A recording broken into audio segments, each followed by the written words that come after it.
दृष्टि आईएएस के audio article programme में आपका स्वागत है। आज का हमारा आर्टिकल द हिंदू में प्रकाशित लेख it's a no green signal from the farm world और द इंडियन एक्सप्रेस में छपे लेख explained in 3 ordinance the provisions that bother protesting farmers के सम्मिलित सारांश पर आधारित है। इसमें टीम दृष्टि के इनपुट्स भी शामिल हैं। यह ऑडियो आर्टिकल सामान्य अध्ययन प्रश्न पत्र 3 के आर्थिक विकास खंड से जुड़ा है। तो आइए लेख की शुरुआत करते हैं। कृषि बिल पर किसानों का विरोध क्यों?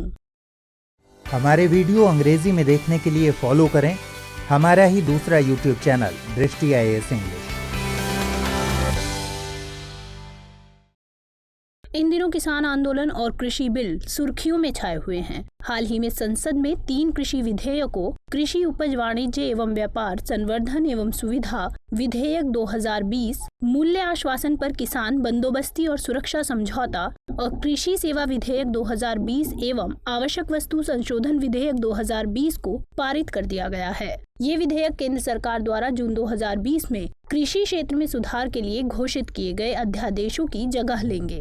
इन विधेयकों को लेकर पंजाब, हरियाणा और उत्तर प्रदेश समेत देश के कई हिस्सों में विरोध प्रदर्शन हो रहे हैं। एक तरफ किसान और विपक्षी दल इनका भारी विरोध कर रहे हैं, तो वहीं दूसरी तरफ सरकार इन विधेयकों को ऐतिहासिक सुधार बताते हुए किसानों के हित वाला बता रही है। यहाँ तक कि बिल पास होने के विरोध में एनडीए सरकार की सहयोगी पार्टी अकाली दल की नेता और केंद्रीय खाद्य संस्करण मंत्री हरसिमरत कौर बादल ने अपने पद से इस्तीफा दे दिया है। ऐसे में समझना जरूरी है कि 2022 तक किसानों की आमदनी दोगुनी करने का वादा करने वाली केंद्र सरकार के इन विधेयकों का इतना विरोध क्यों हो रहा है? क्यों किसानों को लगता है कि सरकार का ये कदम किसान विरोधी है? तो आइए बात करते हैं तीनों कृषि विधेयकों की और समझते हैं उससे जुड़े सभी अहम पहलुओं को। पहले जान लेते हैं तीनों कृषि बिलों के बारे में। सबसे पहले बात करते हैं पहले विधेयक कृषक उपज व्यापार और वाणिज्य संवर्धन और सुविधा विधेयक यानी farmers produce trade and commerce promotion and facilitation bill 2020 की। इस बिल में एक ऐसा इकोसिस्टम बनाने का प्रावधान है जहां किसानों और व्यापारियों को मंडी से बाहर फसल बेचने की आज़ादी होगी। इसके मुताबिक किसान मनचाही जगह पर अपनी फसल बेच सकते हैं और बिना किसी रुकावट के दूसरे राज्यों में भी फसल बेच और खरीद सकते हैं। इसका मतलब है कि एपीएमसी यानी एग्रीकल्चरल प्रोड्यूस मार्केट कमेटी के दायरे से बाहर भी फसलों की खरीद बिक्री हो सकेगी। साथ ही फसल की बिक्री पर कोई टैक्स नहीं लगेगा। गौरतलब है कि एपीएमसी वह मंडी बाजार है जहां किसान अपने कृषि उत्पाद न्यूनतम समर्थन मूल्य पर बेच सकते हैं। इन मंडियों का संचालन राज्य सरकारें करती हैं। हर राज्य में इनसे जुड़ा एपीएमसी एक्ट भी होता है।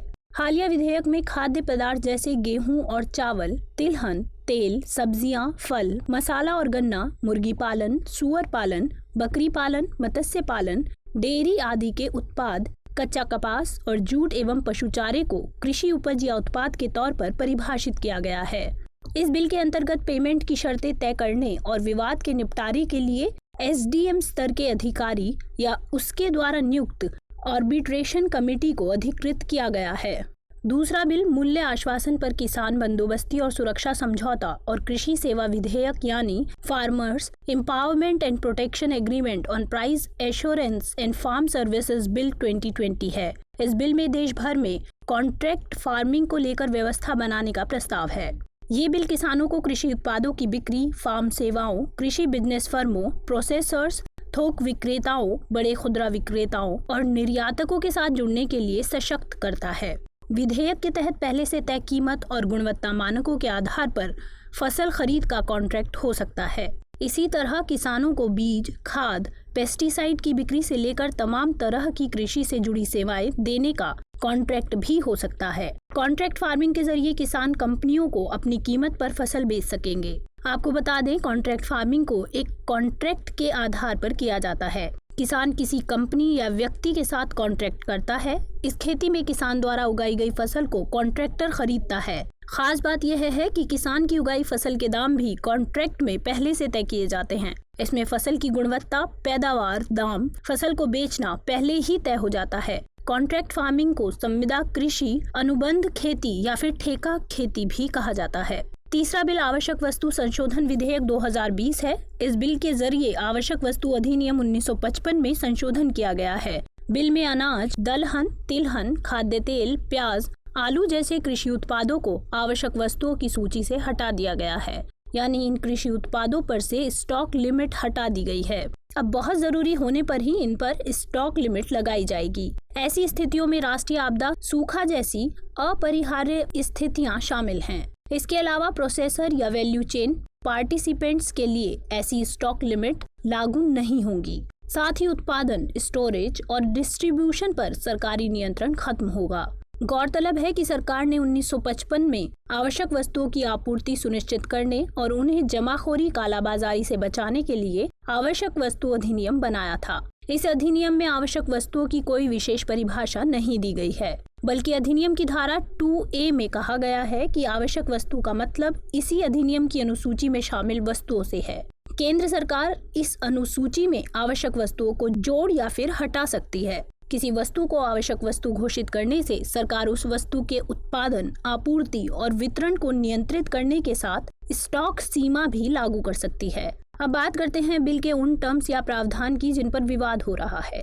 ज्यादातर किसान तीनों विधेयकों का विरोध कर रहे हैं, लेकिन उन्हें सबसे ज्यादा ऑब्जेक्शन कृषि उपज वाणिज्य एवं व्यापार संवर्धन एवं सुविधा विधेयक 2020। ये विवादित टर्म्स हैं व्यापार क्षेत्र, व्यापारी, बाजार शुल्क और विवाद समाधान से संबंधित प्रावधान। सबसे पहले बात करते हैं व्यापार क्षेत्र की। इस विधेयक की धारा 2M के मुताबिक व्यापार क्षेत्र की परिभाषा में कोई भी क्षेत्र या स्थान, उत्पादन, संग्रह और एकत्रीकरण का स्थान जिसमें फार्म गेट, कारखाना परिसर, गोदाम, कोल्ड स्टोरेज या स्थान शामिल है जहां से किसानों की उपज का व्यापार किया जा सकता है, उन सबको शामिल किया गया है।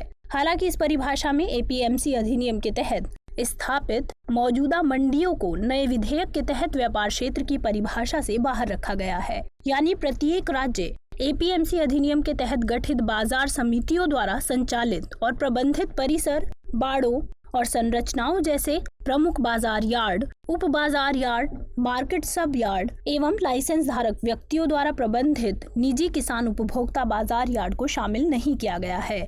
इस विधेयक का विरोध कर रहे लोगों का कहना है कि यह प्रावधान APMC मंडियों को उनकी भौतिक सीमाओं तक सीमित कर देगा और इससे बड़े कॉरपोरेट खरीदारों को बढ़ावा मिलेगा। एक और विवादित प्रावधान व्यापारी का है। विधेयक की धारा 2N के मुताबिक एक व्यापारी APMC मंडी और व्यापार क्षेत्र दोनों में काम कर सकता है। हालांकि मंडी में व्यापार के लिए व्यापारी को राज्य APMC अधिनियम के तहत लाइसेंस की जरूरत होगी, जबकि मौजूदा मंडी प्रणाली में पैन कार्ड धारक व्यापारी निर्धारित व्यापार क्षेत्र में किसानों की उपज खरीद सकता है। ऐसे में किसानों की एक चिंता ये भी है कि APMC मंडी में जो आड़तिये या एजेंट अभी उनसे फसल खरीदते हैं, उन्हें मंडी में व्यापार करने के लिए लाइसेंस लेना होता है।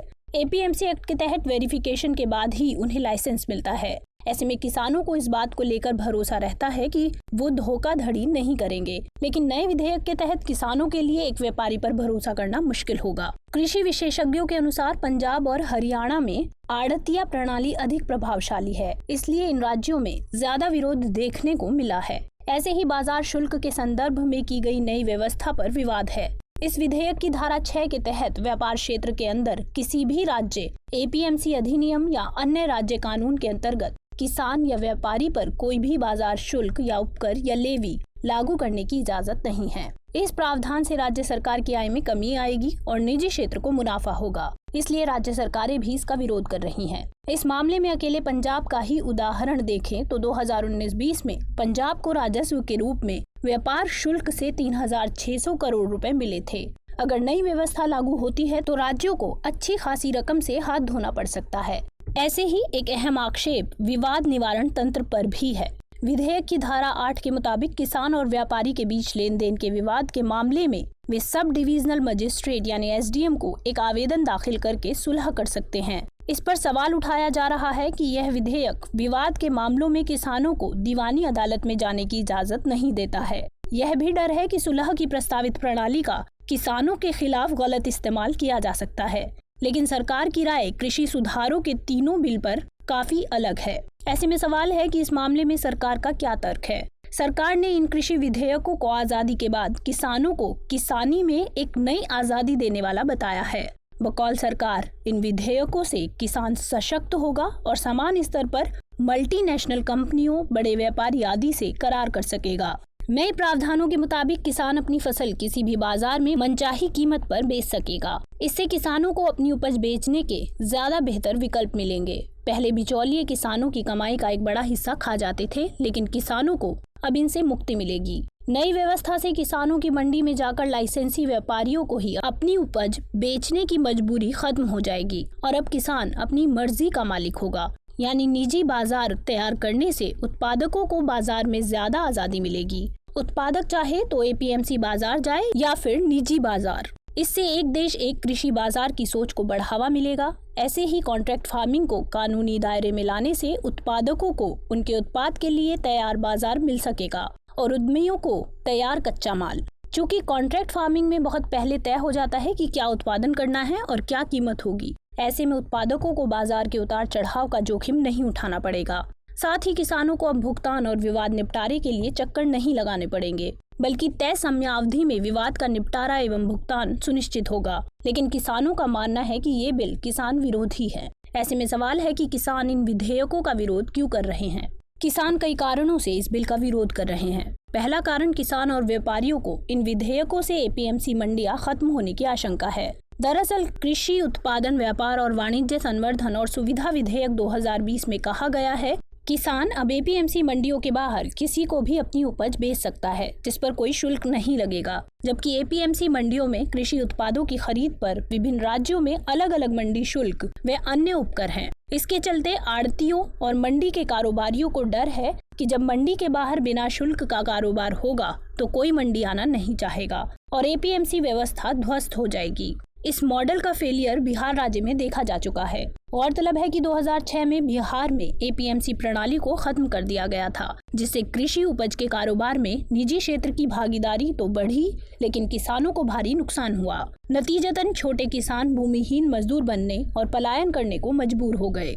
विधेयकों को लेकर किसानों को यह भी डर है कि नए कानून के बाद सरकार एमएसपी यानी मिनिमम सपोर्ट प्राइस या न्यूनतम समर्थन मूल्य पर फसलों की खरीद बंद कर देगी। यह चिंता इसलिए है कि कृषि उत्पादन व्यापार और वाणिज्य संवर्धन और सुविधा विधेयक 2020 में इस संदर्भ में कोई व्याख्या नहीं है कि मंडी के बाहर जो खरीद होगी वह न्यूनतम समर्थन मूल्य यानी एमएसपी से नीचे के भाव पर नहीं होगी। हालांकि सरकार ने इन दोनों ही बातों को खारिज करते हुए एपीएमसी और एमएसपी व्यवस्था के जारी रखे जाने की बात कही है। विरोध कर रहे किसान संगठनों का यह भी आरोप है कि नए कानून के लागू होते ही कृषि क्षेत्र भी कॉरपोरेट घरानों के हाथों में चला जाएगा, जिससे किसानों को नुकसान होगा। अगर किसान अब कॉन्ट्रैक्ट फार्मिंग करता है तो कोई विवाद होने पर वह सिर्फ एसडीएम के पास जा सकता है, जबकि पहले वह कोर्ट जा सकता था। विधेयक में उनका यह अधिकार भी छिन गया है। उनका मानना है कि देश के ज्यादातर किसान मल्टीनेशनल कंपनियों के बड़े बड़े कॉन्ट्रैक्टर और टर्म्स एंड कंडीशन को पढ़कर समझने में सक्षम नहीं है। ऐसे में उनके शोषण की आशंका ज्यादा है। पिछले साल गुजरात में पेप्सिको कंपनी ने लेस चिप्स के लिए आलू उत्पादन पर कॉन्ट्रैक्ट का उल्लंघन का मसला बताते हुए किसानों पर कई करोड़ का मुकदमा दायर किया था, जिसे बाद में कंपनी ने किसान संगठनों के विरोध के चलते वापस ले लिया था। वे शंका जताते हैं कि कई बार कॉन्ट्रैक्ट फार्मिंग के तहत फसलों की बुआई से पहले कंपनियां किसानों का माल एक निश्चित मूल्य पर खरीदने का वादा करती हैं, लेकिन बाद में फसल तैयार हो जाने पर किसानों के उत्पाद खराब होने का बहाना बताकर रिजेक्ट कर देती हैं। आवश्यक वस्तु संशोधन बिल पर भी आक्षेप है कि इससे कालाबाजारी को बढ़ावा मिल सकता है, क्योंकि स्टॉक लिमिट नहीं होने से चीजों पर अब कंट्रोल नहीं रहेगा और जमाखोरी बढ़ेगी। विरोधकर्ताओं का यह भी कहना है कि सरकार स्टॉक करने की छूट तो दे रही है, लेकिन ज्यादातर किसानों के पास भंडारण की व्यवस्था या कोल्ड स्टोरेज आदि नहीं है। ऐसे में उन्हें उत्पादन के बाद अपनी फसलें औने पौने दाम पर व्यापारियों को बेचनी होगी। चूँकि प्राइवेट कंपनियों के पास ज्यादा संसाधन एवं क्षमताएं हैं, तो वे इनका स्टॉक करके अपने हिसाब से मार्केट को चलाएंगे। ऐसे में फसल की कीमत तय करने की कमान बड़े व्यापारी और कंपनियों यानी प्राइवेट प्लेयर्स के हाथ में आ जाएगी और किसानों की भूमिका नहीं के बराबर रह जाएगी। ऐसे में सवाल है, आखिर क्या हो आगे की राह?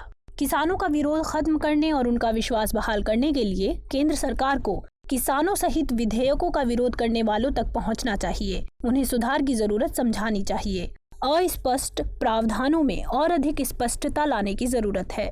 इसके अलावा कृषि क्षेत्र में निजी क्षेत्र को बढ़ावा दिए जाने के साथ एपीएमसी की पहुंच में विस्तार के लिए जरूरी सुधार किए जाने चाहिए। सरकार को यह भी ध्यान रखना चाहिए कि मजबूत संस्थागत व्यवस्था के बिना खुले बाजार से लाखों असंगठित छोटे किसानों को नुकसान हो सकता है। इसके लिए मजबूत संस्थागत व्यवस्था बनाने की जरूरत है। साथ ही सरकार को कृषि अवसंरचना में सुधार पर ध्यान देना होगा। सरकार को बड़े पैमाने पर एपीएमसी बाजार प्रणाली के विस्तार के लिए फंड देना चाहिए। सरकार को ई नाम जैसे नवीन प्रयासों के जरिए कृषि क्षेत्र में ई ट्रेडिंग को बढ़ावा देना चाहिए। कृषि उपज पर न्यूनतम समर्थन मूल्य के संदर्भ में स्वामीनाथन समिति की सिफारिशों को लागू करने की कोशिश की जानी चाहिए। एमएसपी को किसानों का कानूनी अधिकार बनाकर भी किसानों का भरोसा जीता जा सकता है, जिससे देश के अन्नदाता आत्मनिर्भर और सक्षम बन सकेंगे। तो आइए नोट करते हैं आज का सवाल। कृषि विधेयकों के प्रमुख बिंदुओं की चर्चा कीजिए, साथ ही इन विधेयकों से जुड़ी चिंताओं का भी विश्लेषण कीजिए। उपाय सुझाइए कि इन्हें कैसे दूर किया जा सकता है।